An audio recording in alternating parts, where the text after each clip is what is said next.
Hello everyone. संकलन में आप लोगों का बहुत बहुत स्वागत है। हम देख रहे थे एनसीईआरटी की इंडिया ज्योग्राफी और ये है अपना चैप्टर नंबर 5 और इसका नाम है पृथ्वी के प्रमुख परिमंडल, यानी पृथ्वी का जो आसपास का वातावरण है। फिर अपन ने चैप्टर नंबर 1, 2, 3 और 4 कंप्लीट कर लिया है। ये आज अपन चैप्टर 5 है और आगे भी अपने 3 चैप्टर बचे हुए हैं, 6, 7 और 8। फिर उसके बाद अपनी क्लास 6 की इंडिया ज्योग्राफी एनसीईआरटी की है वो कंप्लीट हो जाएगी। अपन उसके बाद क्लास 7 का करेंगे। ठीक है, तो चलिए शुरू करते हैं। इसमें दिया गया है कि पहले कि जैसा कि आप पहले अध्याय में पढ़ चुके हैं कि पृथ्वी एकमात्र ऐसा ग्रह है जहाँ पर जीवन है। बिल्कुल बात है, अपन ने पढ़ा था। मानव यहाँ जीवित रह सकता है क्योंकि जीवन के लिए आवश्यक तत्व भूमि, जल, हवा पृथ्वी पर मौजूद है। यानी जीवन के लिए आदमी को पहले तो जल भी चाहिए, पानी चाहिए, उसके बाद उसको ऑक्सीजन चाहिए यानी हवा के रूप में। फिर हो गई भूमि, क्योंकि अगर भूमि नहीं होगी तो अनाज कैसे उगाएगा, अनाज नहीं उगाएगा तो खाएगा क्या। उसके बाद पृथ्वी की सतह ऐसी है जिसमें पर्यावरण के 3 महत्वपूर्ण घटक आपस में मिलते हैं तथा एक दूसरे को प्रभावित करते हैं। पृथ्वी का ठोस भाग जिस पर हम रहते हैं उसे भूमंडल कहते हैं। यानी ये अपनी गोल पृथ्वी है, इसके ऊपर जो ठोस भाग है जिस पर अपन निवास करते हैं, जिस पर अपन ने अपना घर बना रखा है, अपन अपनी खेती करते हैं, उसे बोला जाता है भूमंडल। गैस की परतें जो पृथ्वी के चारों ओर से घेरती हैं उसे वायुमंडल कहा जाता है। यानी जब पृथ्वी के चारों ओर जो गैस की परतें हैं वो अपन दिखाई नहीं देती हैं, ऑक्सीजन हो गई, नाइट्रोजन हो गई, कार्बन डाइऑक्साइड हो गई, आर्गन हो गई, नियोन हो गई, वो सब जो गैसें पृथ्वी को घेरे हुई है उसे वायुमंडल कहा जाता है, जहाँ पर ऑक्सीजन, नाइट्रोजन, कार्बन डाइऑक्साइड तथा दूसरी गैसें पाई जाती हैं। पृथ्वी के बहुत बड़े भाग पर जल पाया जाता है जिसे जलमंडल कहा जाता है।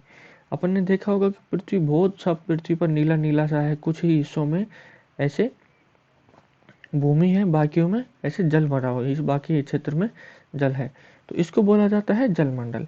जलमंडल में जल की सभी अवस्थाएं, जैसे बर्फ भी मिलती है, जल भी मिलता है और जलवाष्प भी सम्मिलित है। जलवाष्प कैसे बनता है, सूर्य की धूप पड़ती है अपने पृथ्वी के ऊपर, उस धूप की वजह से वाष्पोत्सर्जन होता है जिससे जलवाष्प का निर्माण होता है। फिर आगे बात करते हैं कि जीवमंडल एक सीमित क्षेत्र है जहाँ स्थल, जल एवं हवा एक साथ मिलते हैं और जहाँ सभी प्रकार के जीवन पाए जाते हैं। यानी जीवमंडल एक ऐसा सीमित क्षेत्र है जहाँ पर स्थल मिलता है, जल मिलता है और हवा, तीनों एक साथ मिल जाते हैं, जहाँ पर सभी प्रकार के जीवन पाए जाते हैं। अब बात करते हैं अपन भूमंडल की। भूमंडल किसे कहते हैं वो अभी अपन देखेंगे कि पृथ्वी के ठोस भाग को भूमंडल कहा जाता है। यह भूपट्टी की चट्टानों तथा मिट्टी की पतली परतों का बना होता है जिसमें जीवों के लिए पोषक तत्व पाए जाते हैं। यानी कि भूपट्टी की जो चट्टानें होती हैं, अपने जो जमीन के अंदर चट्टानें हैं और जो मिट्टी की पतली परतें बनी हुई हैं, उनका बना होता है जिसमें पोषक तत्व पाए जाते हैं। अगर आप देखना, कुदाली से ज़मीन को खोद कर देखना, आप खोदते जाएंगे तो आपको मिट्टी की नई नई परतें निकलती जाएगी। कभी लाल मिट्टी निकल के आएगी, कभी काली मिट्टी निकलेगी, कभी पीली मिट्टी निकलेगी। ऐसे आपको देखने से लगेगा कि यहाँ पर जो मिट्टी की परतें बनी हुई हैं। फिर बताया गया है कि पृथ्वी की सतह को 2 मुख्य भागों में बांटा जा सकता है। बड़े स्थलीय भागों को महाद्वीपों के नाम से जाना जाता है। यानी जो पृथ्वी के बड़े स्थलीय भाग हैं उनको महाद्वीप के नाम से जाना जाता है तथा बड़े जलाशयों को महासागरीय बेसिन के नाम से जाना जाता है। विश्व के सभी महासागर आपस में एक दूसरे से जुड़े हुए हैं। विश्व के मानचित्र को देखिए, क्या सभी स्थलीय भूभाग एक दूसरे से आपस में जुड़े हुए हैं। समुद्री जल का तल सभी जगह समान होता है। स्थल की ऊंचाई को समुद्र तल से मापा जाता है जिसे शून्य माना जाता है। अब अपन बात करते हैं जो ऊपर बताया गया है उसके। ये देखो, ये अपने एक पूरे विश्व का महाद्वीप और महासागरों का मैप है, जिसे अपन संसार का मैप भी बोलते हैं। अब इस मैप में देखते हैं कि ये देखिए, जो ये स्थल के बड़े बड़े भाग हो गए ना, जैसे ये एशिया हो गया, यूरोप हो गया, अफ्रीका हो गया, ये सब आते हैं महाद्वीप। इनको बोला जाता है महाद्वीप, यानी जो बड़े बड़े द्वीप हैं। और जो ये प्रशांत महासागर हो गया, अटलांटिक महासागर हो गया, हिंद महासागर हो गया, प्रशांत महासागर हो गया, इन सबको बोला जाता है जलमंडल। और ये महासागर देखो, ये सारे महासागर आपस में एक दूसरे से जुड़े हुए हैं। सारे के सारे महासागर एक दूसरे से जुड़े हुए हैं, लेकिन महाद्वीप आपस में एक दूसरे से नहीं जुड़े हुए हैं। जैसे उत्तर अमेरिका और दक्षिण अमेरिका आपस में जुड़ा हुआ है, लेकिन अफ्रीका दक्षिण अफ्रीका से नहीं जुड़ा हुआ है, क्योंकि बीच में ये अटलांटिक महासागर आ जाता है। वहीं अफ्रीका यूरोप से भी जुड़ा हुआ है, अफ्रीका एशिया से भी जुड़ा हुआ है, और एशिया ऑस्ट्रेलिया से बिल्कुल भी नहीं जुड़ा हुआ है, ये एकदम से अलग हो गया। यानी ऑस्ट्रेलिया जो महाद्वीप है, ऑस्ट्रेलिया, ये अन्य महाद्वीपों से अलग है। फिर ये अपना हो गया एक अंटार्कटिका। तो ये सब ऊपर इन्होंने बताया था कि महाद्वीप जो बड़े बड़े भूभाग हैं स्थल के, उन्हें महाद्वीप बोलते हैं, और जो जल वाला क्षेत्र है उन्हें महासागर बोलते हैं। सारे के सारे महासागर एक दूसरे से जुड़े हुए हैं, लेकिन स्थल मंडल आपस में एक दूसरे से पूरी तरह से नहीं जुड़ा हुआ है। अब बात करते हैं अपन आगे की। आगे क्या बताया गया है कि विश्व का सबसे ऊंचा शिखर माउंट एवरेस्ट समुद्र तल से 8,848 मीटर ऊंचा है। यानी अब देखते हैं कि ये तो हो गया एक समुद्र, ठीक है, और ये अपना हो गया एक भूभाग। अब इस समुद्र में तो यहाँ पर पानी भरा हुआ है, और ये यहाँ पर माउंट एवरेस्ट है, बाकी यहाँ पर मैदान भी हैं, कोई छोटे मोटे पहाड़ भी हैं, ऐसा मानते हैं। अब जो ये सबसे ऊंचा शिखर है ना इस माउंट एवरेस्ट का, इसको कहाँ से मापेंगे? अपन यहाँ से नहीं मापेंगे, अपन इसको समुद्र तल से मापेंगे कि यहाँ से यहाँ तक इसकी ऊंचाई कितनी है। तो ये ऊंचाई हो जाएगी इसकी 8,848 मीटर। अब आगे बात करें कि विश्व का सबसे गहरा भाग प्रशांत महासागर का मेरियाना गर्त है। यानी सबसे ऊंचा तो हो गया माउंट एवरेस्ट, जो समुद्र तल से 8,848 मीटर ऊंचा है। वहीं अपन सबसे गहरे भाग की बात करते हैं तो वो अपना हो जाएगा मेरियाना गर्त, जो प्रशांत महासागर के अंदर स्थित है। यानी ये प्रशांत महासागर हो गया, और जहाँ पे जो गड्ढा बना हुआ है इस गड्ढे की गहराई है 11,022 मीटर। क्या आपने कभी कल्पना की है कि समुद्र की गहराई पृथ्वी के सबसे ऊंचे भाग से इतनी अधिक भी हो सकती है? यानी यहाँ से लेके और यहाँ तक जो मेरियाना गर्त की गहराई है वो है 11,022 मीटर। अब बात करते हैं अपन महाद्वीपों की। फिर देखो, ये एक बहुत ही अच्छी चीज़ बताई गई है यहाँ पर कि क्या आप जानते हैं कि न्यूजीलैंड के एडमंड हिलेरी तथा भारत के तेंजिंग नोर्गे शेरपा 29 मई 1953 को पृथ्वी के सबसे ऊंचे शिखर माउंट एवरेस्ट पर चढ़ने वाले पहले व्यक्ति थे। फिर बात करें कि जापान की जुंको ताबेई विश्व की पहली महिला थी जिसने 16 मई 1975 को एवरेस्ट पर कदम रखा। यानी विश्व की पहली महिला कौन थी जिन्होंने माउंट एवरेस्ट पर कदम रखा? Junko Tabei. फिर बात करते हैं भारत की कौन थी, तो भारत की बछेंद्री पाल भारत की पहली महिला थी जिन्होंने 23 मई 1983 को एवरेस्ट पर अपना कदम रखा। और पहले व्यक्ति कौन थे? न्यूजीलैंड के एडमंड हिलेरी तथा भारत के तेंजिंग नोर्गे शेरपा। ये माउंट एवरेस्ट पर चढ़ने वाले दुनिया के प्रथम व्यक्तियों में से हैं। फिर बात करते हैं महाद्वीपों की। पृथ्वी पर 7 प्रमुख महाद्वीप हैं। ये विस्तृत जलराशि के द्वारा एक दूसरे से अलग हैं। अपन ने थोड़ी देर पहले मैप में देखा था कौन कौन से महाद्वीप हैं। एशिया, यूरोप, अफ्रीका, उत्तर अमेरिका, दक्षिण अमेरिका, ऑस्ट्रेलिया और अंटार्कटिका।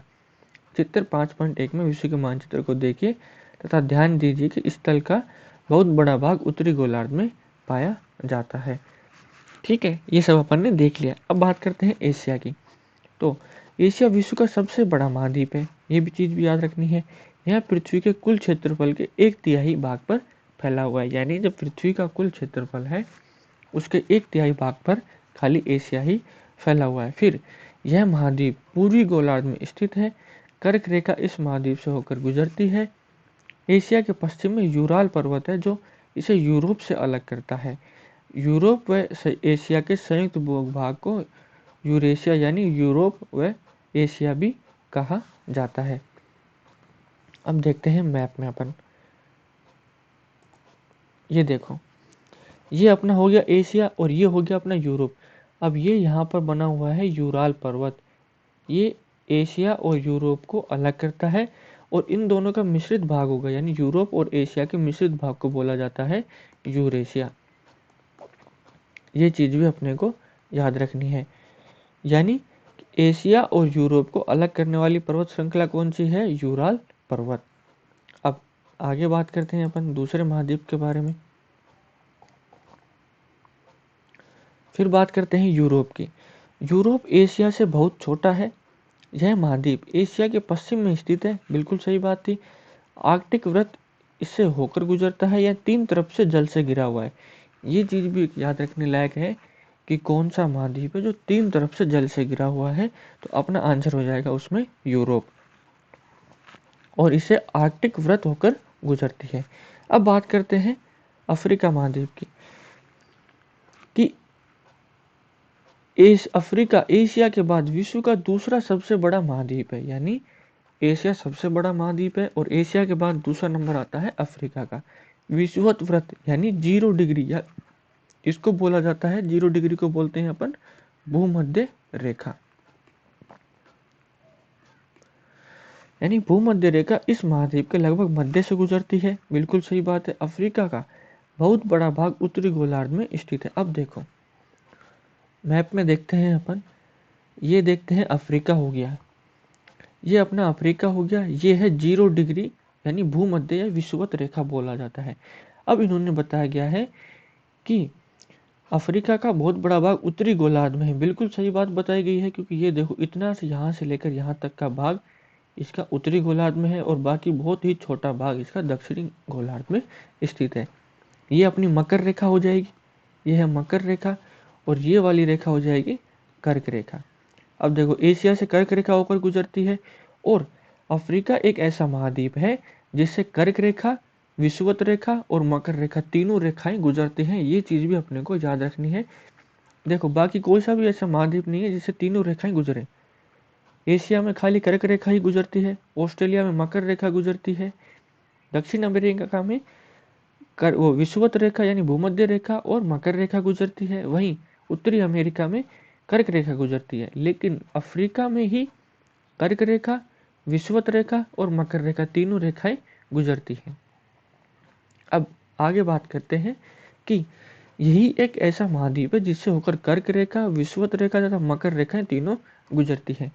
सहारा का रेगिस्तान विश्व का सबसे बड़ा गर्म रेगिस्तान है जो कि अफ्रीका में स्थित है, यानी विश्व का सबसे बड़ा गर्म रेगिस्तान कौन सा है? सहारा। कौन से महाद्वीप में स्थित है? अफ्रीका में। फिर यह महाद्वीप चारों तरफ से समुद्रों व महासागरों से घिरा हुआ है। अब देखते हैं, वापस से अपन मैप में देखते हैं। ये देखिए, ये अपना है अफ्रीका, चारों तरफ से देखो, इस तरफ भी समुद्र है, यहाँ पर भी समुद्र है, यहाँ भी, यहाँ भी, यानी चारों तरफ से समुद्र से ही घिरा हुआ है। और ये है यहाँ पर सारा मरुस्थल, इसको बोला जाता है सारा मरुस्थल, जो विश्व का सबसे बड़ा गर्म मरुस्थल है। ठीक है, गर्म की बात हो रही है यहाँ पर। ये चीज अपने को याद रखने लायक है कि यहाँ पर सबसे बड़ा गर्म मरुस्थल है। गर्म, मैं इस गर्म शब्द पे जोर इसलिए दे रहा हूँ क्योंकि यही चीजें एग्जाम में कंफ्यूज करती हैं। फिर विश्व की सबसे लंबी नदी नील नदी भी अफ्रीका से होकर गुजरती है, ये चीज भी याद रखने लायक है। फिर बात करते हैं कि अफ्रीका का मानचित्र देखिए तथा बताइए कि कर्क रेखा, मकर रेखा तथा विषुवत वृत्त इसके किन किन भागों से होकर गुजरती है। उत्तर अमेरिका, ठीक है, ये अपना अफ्रीका यहाँ पर कंप्लीट हो गया। अब बात करते हैं उत्तर अमेरिका की। उत्तर अमेरिका विश्व का तीसरा सबसे बड़ा महाद्वीप है। यह दक्षिण अमेरिका से एक संकर स्थल से जुड़ा हुआ है जिसे पनामा जल संधि कहा जाता है। पनामा जल संधि, अब देखो मैप में देखते हैं पनामा जल संधि कहां पर है। ये देखिए, ये है उत्तर अमेरिका और ये है दक्षिण अमेरिका, लेकिन जो ये जल संधि दिख रही है ना आपको छोटी सी, इसको बोला जाता है पनामा जल संधि। अब जल संधि होती क्या है वो चीज भी अपन देखते हैं। ये देखो यहाँ पर बताया गया है कि जल संधि क्या होती है। स्थल का एक संकरा भाग होता है जो दो बड़े स्थलीय भागों को एक दूसरे से जोड़ता है। यानी ये हो गया उत्तरी अमेरिका, ये हो गया दक्षिणी अमेरिका। लेकिन ये देखो एक स्थल का छोटा सा बहुत ही संकरा सा एकदम संकरा भाग होता है जो इन दो बड़े स्थलीय भागों को जोड़ता है, उसे बोला जाता है स्थल संधि। ठीक है, स्थल संधि किसे बोला जाता है कि जैसे ये दो महाद्वीप हो गए अपने, अब इन दोनों को जो एक संकरा स्थल का भाग होता है ना, जो इन दोनों महाद्वीपों को जोड़ता है, इसको बोला जाता है स्थल संधि। अब जल संधि की बात करें तो जल संधि पानी का संकरा भाग होता है जो दो बड़ी जल राशि जैसे समुद्र तथा महासागरों को एक दूसरे से जोड़ता है। अब देखो ये अपना हो गया एक महासागर, ठीक है, फिर ये हो गया एक दूसरा महासागर, यानी महासागर ए और महासागर बी। अब बात करते हैं कि ये मान लेते हैं अपना इंडिया हो गया और ये मान लेते हैं कि ये पे श्रीलंका हो गया। अब देखो इन दोनों महासागरों को जो एक पानी का संकरा रास्ता जोड़ता है ना, इसको बोला जाता है जल संधि। यानी दो महासागरों को जो एक संकरा रास्ता जोड़ता है, उस संकरे रास्ते को बोला जाता है जल संधि। स्थल संधि क्या होती है कि जो दो महाद्वीपों को स्थल का एक संकरा भाग जोड़ता है, वो होता है स्थल संधि। अब यहाँ पर क्या पूछा गया है कि भारत व श्रीलंका के बीच जल संधि का नाम बताओ, तो इस जल संधि का नाम है पाक की खाड़ी। मन्नार की खाड़ी भी बोला जाता है, यानी पाक की खाड़ी भी बोलते हैं और मन्नार की खाड़ी भी। अब आगे बताया गया है यह महाद्वीप पूरी तरह से उत्तरी व पश्चिमी गोलार्ध में स्थित है। कौन से महाद्वीप की बात हो रही है? उत्तरी अमेरिका की। यह महाद्वीप 3 महासागरों से घिरा है। क्या आप इन महासागरों के नाम बता सकते हैं? अब देखते हैं मैप में कि कौन कौन से महासागरों से ये घिरा हुआ है। ये देखो, सबसे पहले तो अटलांटिक महासागर इस तरफ हो गया, तो ये इस तरफ से अटलांटिक से घिरा हुआ है उत्तरी अमेरिका। फिर इस तरफ प्रशांत महासागर हो गया, प्रशांत महासागर से घिरा हुआ है। और फिर इधर हो गया अपना आर्कटिक महासागर ऊपर की तरफ, तो ये आर्कटिक महासागर से भी घिरा हुआ है। ठीक है, अब अपन आगे बात करते हैं। आगे कौन सा हो जाएगा अपना दक्षिण अमेरिका। दक्षिण अमेरिका की बात करें, अधिकांश भाग दक्षिणी गोलार्ध में स्थित है। ये दक्षिणी गोलार्ध हो गया, देखो यहां से होकर कर्क रेखा गुजरती है। ठीक है, तो यहां से होकर कर्क रेखा गुजरती है, यहां से कर्क रेखा गुजरती है और यहां से 0 डिग्री भूमध्य रेखा गुजरती है। तो 0 डिग्री से जो नीचे का भाग होता है वो हमेशा दक्षिणी गोलार्ध में आता है। अब बताया गया है कि अधिकांश भाग दक्षिणी गोलार्ध में स्थित है। बिल्कुल सही है भाई, ज्यादातर भाग दक्षिणी गोलार्ध में स्थित है। इसके पूर्व व पश्चिम में कौन कौन से दो महासागर हैं? इधर हो जाएगा अटलांटिक महासागर, इधर हो जाएगा प्रशांत महासागर, और इधर अपना अटलांटिक महासागर। फिर विश्व की सबसे लंबी पर्वत श्रृंखला एंडीज इसके उत्तर से दक्षिण की ओर फैली हुई है। यानी जो विश्व की सबसे लंबी पर्वत श्रृंखला है एंडीज, इसके उत्तर से दक्षिण की ओर इस प्रकार से फैली हुई है। फिर बताया गया है कि दक्षिण अमेरिका में विश्व की सबसे बड़ी नदी अमेजन बहती है। यानी दक्षिण अमेरिका में ऐसे विश्व की सबसे बड़ी नदी है जो अपवाह क्षेत्र की दृष्टि से बात करते हैं। अब देखो, वैसे बात करते हैं कि विश्व की सबसे बड़ी नदी तो कौन सी है? नील नदी, जो लंबाई में लंबी है। और अपवाह की दृष्टि से, अपवाह यानी जो एक साथ बहुत सारा जल लेकर चलती है, उसे बोला जाता है अपवाह। यानी अपवाह की दृष्टि से, यानी एक साथ जल ले जाने में विश्व की सबसे बड़ी नदी है अमेजन। और वैसे लंबाई की बात करते हैं तो वो अपनी हो जाएगी नील नदी। अब आ गई है ऑस्ट्रेलिया की, कि विश्व का सबसे छोटा महाद्वीप है जो कि पूरी तरह से दक्षिणी गोलार्ध में स्थित है। यह चारों तरफ से महासागरों तथा समुद्र से घिरा हुआ है। इसे द्वीपीय महाद्वीप भी कहा जाता है। यानी ऑस्ट्रेलिया विश्व का सबसे छोटा महाद्वीप है जो चारों तरफ से समुद्र से घिरा हुआ है, इसलिए इसको द्वीपीय महाद्वीप भी बोला जाता है। अब बात करते हैं आगे अंटार्कटिका। यह एक बहुत बड़ा महाद्वीप है जो दक्षिणी गोलार्ध में स्थित है। दक्षिणी ध्रुव इस महाद्वीप के मध्य में स्थित है। चूंकि यह दक्षिणी ध्रुव में स्थित है, इसलिए यह हमेशा मोटी बर्फ की परतों से ढका रहता है, क्योंकि इस पर सूर्य की हमेशा तिरछी किरणें ही पड़ती हैं। अगर यहाँ पर सीधी किरणें आती तो यहाँ पर बिल्कुल भी बर्फ नहीं होती। और सीधी किरणें कहाँ पर आती हैं? सीधी किरणें कर्क रेखा और मकर रेखा पर ही हमेशा सीधी किरणें साल में 2 बार गिरती हैं। फिर बात नहीं, सॉरी, कर्क रेखा और मकर रेखा पर नहीं, भूमध्य रेखा पर, यानी जो विषुवत रेखा है 0 डिग्री, वहां पर सूर्य की सीधी किरणें गिरती हैं। लेकिन कर्क रेखा और मकर रेखा पर सूर्य की तिरछी किरणें गिरने स्टार्ट हो जाती हैं। और उत्तरी गोलार्ध में, यानी उत्तरी ध्रुव और दक्षिणी ध्रुव तक पहुंचते पहुंचते वो बहुत ही तिरछी हो जाती है, जिस वजह से वहां पर बर्फ है और धूप बिल्कुल भी नहीं पहुंच पाती है। फिर बात करें कि यहाँ किसी भी प्रकार का स्थायी मानव निवास नहीं करता है, क्योंकि यहाँ पर सिर्फ बर्फ ही बर्फ है। ना यहाँ खेती होती है, ना पीने का पानी है, और टेम्परेचर भी बहुत ज़्यादा माइनस में रहता है। वहाँ पर मनुष्य को रहना संभव नहीं हो पाता। फिर बात करते हैं कि बहुत से देशों के शोध केंद्र यहाँ स्थित है। भारत के भी शोध संस्थान यहाँ है। इनके नाम है मैत्री या दक्षिण गंगोत्री। ये हो गया अपना स्थल मंडल, यानी जो भूमंडल की बात थी वो अपन ने कंप्लीट कर ली है। अब अपन बात करते हैं जलमंडल की। जलमंडल को बोले तो ये है, पृथ्वी को नीला ग्रह कहा जाता है। क्यों कहा जाता है? क्योंकि पृथ्वी का 71% भाग जल तथा 29% भाग स्थल है। यानी ये अपनी टोटल हो गई पृथ्वी, और इस पृथ्वी का ये जो 71% भाग है यहाँ पर सिर्फ पानी ही पानी है और इस 29% भाग पर जल है, इसलिए इसको नीला ग्रह बोला जाता है।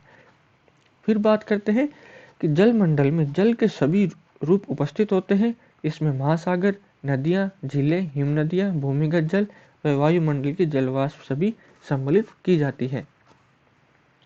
अब बात करें कि पृथ्वी पर पाए जाने वाले जल का 97% से अधिक भाग महासागरों में पाया जाता है। यानी जो पृथ्वी पर ये जो जल है अपना, इसका 97% भाग महासागरों में पाया जाता है और वह इतना खारा होता है कि मानव के उपयोग में नहीं आ सकता। यानी जो समुद्र में जल होता है वो बहुत खारा होता है और मानव के उपयोग में नहीं आ सकता। शेष जल का बहुत बड़ा भाग बर्फ की परतों व हिम नदियों तथा भूमिगत जल के रूप में पाया जाता है। जल का बहुत कम भाग जल लवण जल के रूप में पाया जाता है, जो मनुष्य के इस्तेमाल में काम आता है। यही कारण है कि नीले ग्रह में रहने के बावजूद हम पानी की कमी महसूस करते हैं। कैसे देखते हैं, यहाँ पर देखते हैं। ये देखो कि 97.2% भाग पर तो पूरा महासागर है, ठीक है, और उनमें जो 71% भाग पर जो 97.2% पानी है ये एकदम खारा है। फिर 2.8% की बात करें तो ये है हिम चादरों तथा भूमि गर्भ में संचित जल। उसमें से 0.03% पानी ही पीने योग्य है। यानी जो 71% जल है इसमें से 0.03% ही पानी मनुष्य के पीने योग्य बचा हुआ है। ठीक है, अब अपन आगे बात करते हैं। ये देखो, ये एक बहुत ही अच्छा डायग्राम दिया गया है और यहाँ पे बताया गया है कि महाद्वीपों का तुलनात्मक आकार। सबसे बड़े महाद्वीप का नाम लिखिए। अब देखो, सबसे बड़ा महाद्वीप तो हो गया एशिया।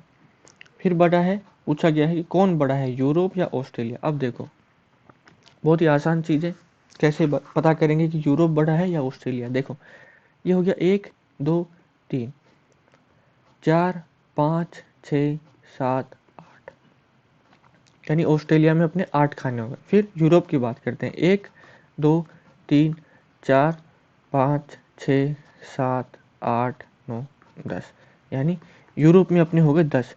तो इनकी मदद से अपन पता लगा सकते हैं कि कौन सा बड़ा है। यानी यूरोप और ऑस्ट्रेलिया में से यूरोप महाद्वीप ज़्यादा बड़ा है। ठीक है, ऐसे पता लगा लिया। फिर बताया गया है सबसे बड़े महाद्वीप का नाम कौन सा है, एशिया। इन सबको देख कर आप इनका पॉज कर लीजिए यहाँ पर वीडियो और देख लीजिए कि कौन सा कितना बड़ा है। अब अपन बात करते हैं महासागरों की। तो महासागर जलमंडल के मुख्य भाग हैं, ये आपस में एक दूसरे जुड़े हुए हैं। बिल्कुल सही बात है। महासागरीय जल हमेशा गतिशील रहता है। तरंगे, ज्वार भाटा तथा महासागरीय धाराएं महासागरीय जल की 3 मुख्य गतियां हैं। बड़े से छोटे आकार के आधार पर क्रमशः 5 महासागर हैं। सबसे बड़ा महासागर हो गया प्रशांत महासागर। देखो, सबसे बड़ा यहाँ पे लिखते हैं अपन प्रशांत महासागर। फिर इससे छोटा है अपना अटलांटिक महासागर। फिर इससे छोटा है अपना हिंद महासागर और इससे छोटा है फिर दक्षिणी महासागर और इससे छोटा है फिर आर्कटिक महासागर। ठीक है, ये चीज भी अपने को याद रखनी है। देखो, सबसे बड़ा प्रशांत, दूसरा अटलांटिक, फिर तीसरा हिंद महासागर, चौथा दक्षिण महासागर और पांचवा है आर्कटिक महासागर। ये बड़े से लेकर छोटे का क्रम है, यानी ये घटता हुआ क्रम है। अब बात करते हैं आगे, प्रशांत महासागर के बारे में पढ़ते हैं। तो प्रशांत महासागर सबसे बड़ा महासागर है। यह पृथ्वी के 1/3 भाग पर फैला हुआ है। फिर पृथ्वी का सबसे गहरा भाग मेरियाना गर्त प्रशांत महासागर में ही स्थित है। ये भी याद रखने लायक चीज है कि पृथ्वी का सबसे गहरा भाग मेरियाना ग्रंथ प्रशांत महासागर में स्थित है और इसकी गहराई कितनी है, इसकी गहराई है 11,022 मीटर। प्रशांत महासागर लगभग वृत्ताकार है। एशिया, ऑस्ट्रेलिया, उत्तर व दक्षिण अमेरिका इसके चारों ओर स्थित है। चित्र 5.1 को देखिए, वो अपन ने मैप था, आप उसमें पॉज करके देख लीजिए, उसका स्क्रीनशॉट ले लीजिए। फिर प्रशांत महासागर के चारों ओर इन महाद्वीपों की स्थिति का पता लगाइए। अब उसके बाद ये हो गया प्रशांत कंप्लीट। अब बात करते हैं अपन अटलांटिक महासागर की। अटलांटिक महासागर विश्व का दूसरे सबसे बड़ा महासागर है। सही बात, अभी पढ़ के आए थे। यह अंग्रेजी भाषा के एस अक्षर के आकार का है। एग्जाम में बहुत बार पूछा जाता है कि अंग्रेजी भाषा के एस जो अक्षर होता है उसके आकार का कौन सा महासागर है, तो अटलांटिक महासागर। इसके पश्चिमी किनारे पर उत्तर व दक्षिण अमेरिका है, यानी अटलांटिक महासागर के पश्चिम में उत्तर अमेरिका है और उत्तर अमेरिका के नीचे ही दक्षिण अमेरिका है, जो पनामा जल संधि के द्वारा जुड़ा हुआ है, अपन थोड़ी देर पहले पढ़ के आए थे। और पूर्वी किनारे पर यूरोप व अफ्रीका है, पूर्वी किनारे पर यूरोप और अफ्रीका, यानी देखो ये हो गया अटलांटिक महासागर, ऐसे मानते हैं अपना अटलांटिक। यहाँ पर उत्तर अमेरिका है, यहाँ पर दक्षिण अमेरिका है, इधर यूरोप है और इधर दक्षिण अफ्रीका है, ठीक है, इधर अफ्रीका है। तो इस प्रकार से इन्होंने बताया गया है। अटलांटिक महासागर की तटरेखा बहुत अधिक दंतुरित है, यानी ये देखो जो अटलांटिक महासागर है ये रहा, इसकी जो रेखा है ये दंतुरित है, यानी ऐसे दांत से निकले हुए हैं इन रेखाओं से, इस किनारों से। इसकी वजह से यह अनियमित व दंतुरित तटरेखा प्राकृतिक पोताश्रय व पतनों के लिए आदर्श स्थिति है। यानी पोताश्रय व पतन क्या होते हैं कि यहाँ पर नेचुरल ही यानी प्राकृतिक रूप से ही बंदरगाह बनाए जा सकते हैं या बंदरगाह बने हुए हैं। इस प्रकार से व्यापार की दृष्टि से यह सबसे व्यस्त महासागर है। अब देखो इसमें तीन चीजें हैं। अटलांटिक महासागर विश्व का दूसरा बड़ा महासागर है। यह अंग्रेजी भाषा के एस अक्षर के आकृति में है। फिर बात करते हैं कि यहाँ पर प्राकृतिक पोताश्रय पतनों के लिए आदर्श स्थिति बनी हुई है और व्यापार की दृष्टि से यह सबसे व्यस्त महासागर है। अब बात करते हैं तीसरे पर हिंद महासागर। हिंद महासागर ही एक ऐसा महासागर है जिसका नाम किसी देश के नाम पर यानी भारत के नाम पर रखा गया है। यह महासागर लगभग त्रिभुजाकार है। इसके उत्तर में एशिया है, पश्चिम में अफ्रीका है और पूर्व में ऑस्ट्रेलिया, यानी ये इस प्रकार है। उत्तर में भारत हो गया, पश्चिम में अफ्रीका हो गया और पूर्व के अंदर ऑस्ट्रेलिया हो गया। इस प्रकार ये महासागर है। अब बात करते हैं अगला, दक्षिण महासागर। दक्षिण महासागर अंटार्कटिका महाद्वीप के चारों ओर से घेरता है। यह अंटार्कटिका महाद्वीप से उत्तर की ओर 60 डिग्री दक्षिण अक्षांश तक फैला हुआ है। अब बात करते हैं पांचवे की, आर्कटिक महासागर। आर्कटिक महासागर उत्तरी ध्रुव व्रत में स्थित है।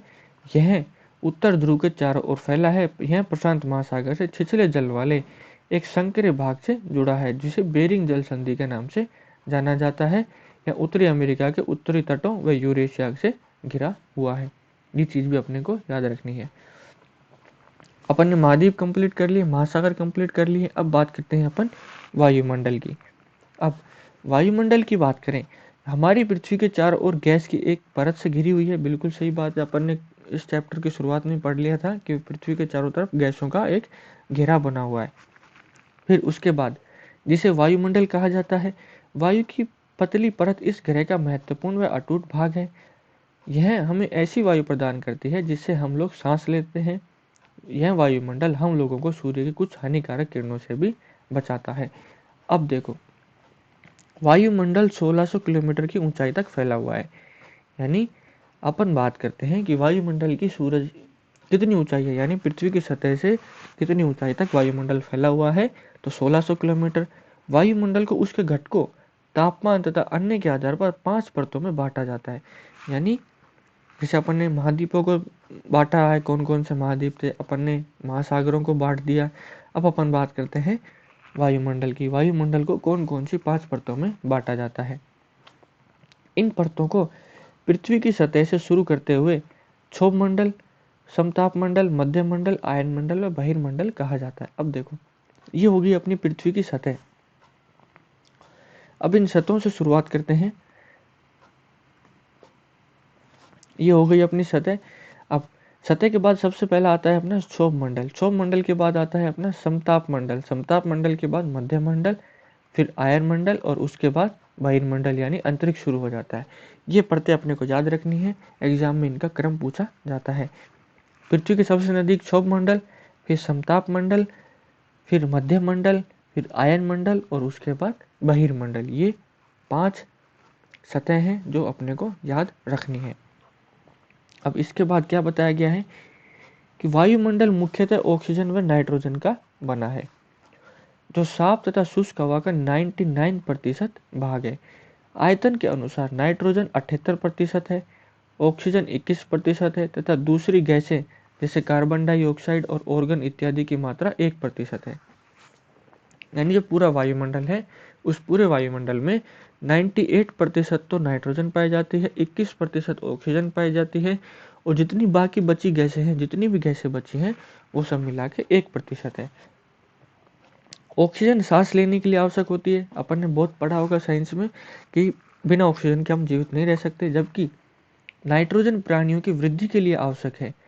कार्बन डाइऑक्साइड यद्यपि बहुत कम मात्रा में है, लेकिन यह पृथ्वी के द्वारा छोड़ी गई ऊष्मा को अवशोषित करती है, जिससे पृथ्वी गर्म रहती है, और यह पौधों की वृद्धि के लिए भी आवश्यक है।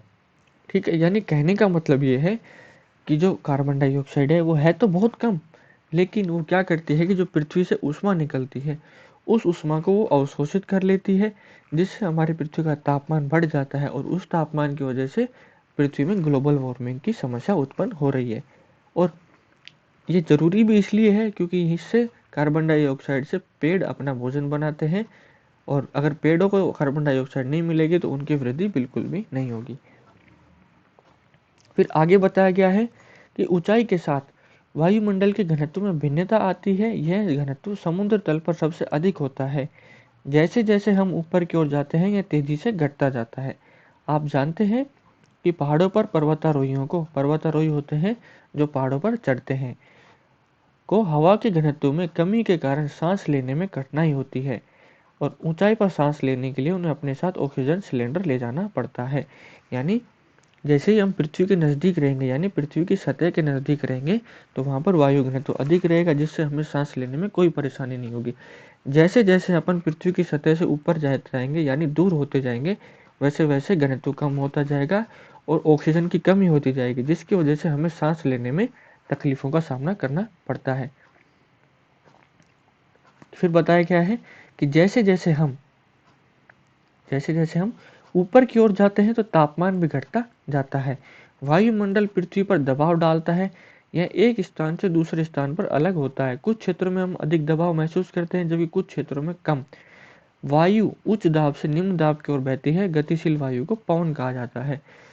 यानी आपने देखा होगा कि वायु हमेशा उच्च दाब से निम्न दाब की ओर बहेगी। यानी एक क्षेत्र पर निम्न दाब हो गया, एक पर उच्च दाब है, तो वायु उच्च दाब से निम्न दाब की तरफ भागेगी। और यही बात मैंने आपको थोड़ी देर पहले बताई थी।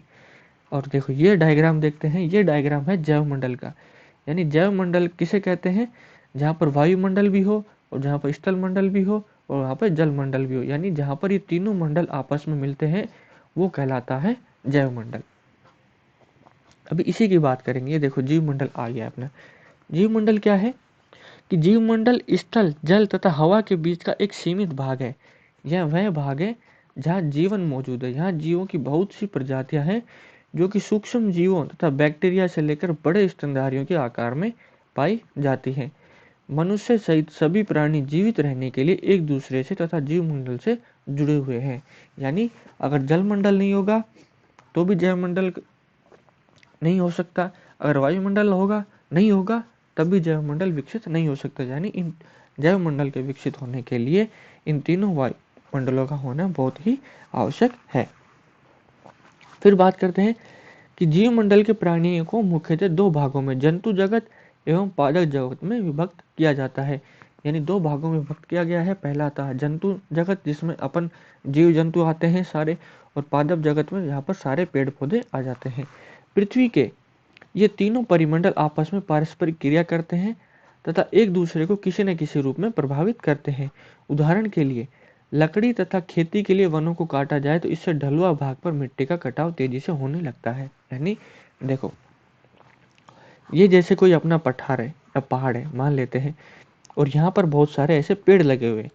अब जब यहाँ पर बारिश होती है, देखते हैं, चलो यहाँ पर बारिश हो गई तो ये पानी आएगा इस तरफ से, तो इन पेड़ों की वजह से, जो इन पेड़ों की जड़ें होती हैं वो इस मिट्टी को जकड़े रखते हैं, जिसकी वजह से यहाँ पे मृदा अपरदन कम होगा और इस पानी का बहाव भी कम होगा, जिसकी वजह से बाढ़ आने की संभावना कम हो जाती है।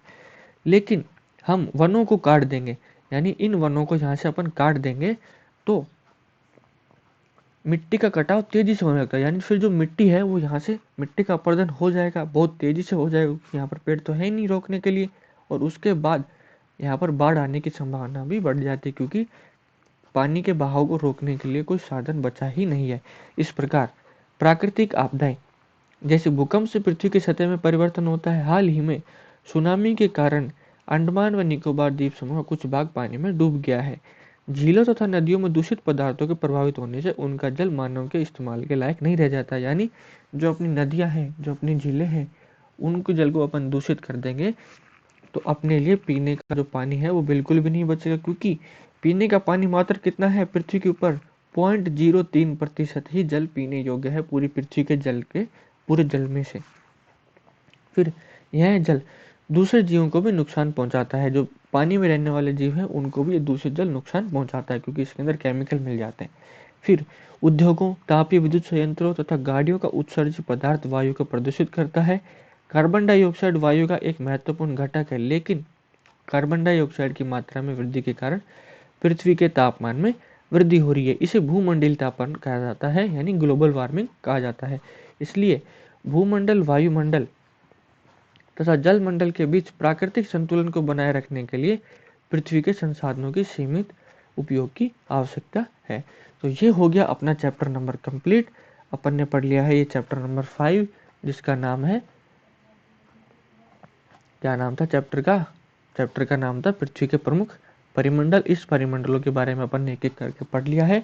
अगर आपको वीडियो अच्छी लग रही है तो लाइक कीजिए, अपने दोस्तों के साथ भी शेयर कीजिए और चैनल को सब्सक्राइब जरूर करना है, चैनल को सब्सक्राइब जरूर करना है। और अगर आपको इसी की पीडीएफ चाहिए तो ये अपने टेलीग्राम चैनल का लिंक है, संकलन, जिसमें एस बड़ा है और सी बड़ा है, बाकी कोई गैप नहीं है। आप टेलीग्राम पर ऐसे सर्च मारेंगे तो आपको सर्च बॉक्स में इस प्रकार से अपने यूट्यूब चैनल के जैसा ही नाम मिल जाएगा, वो आपको सर्च कर लेना है और ज्वाइन कर लेना है। और वीडियो देखने के लिए आप सभी लोगों का बहुत बहुत धन्यवाद।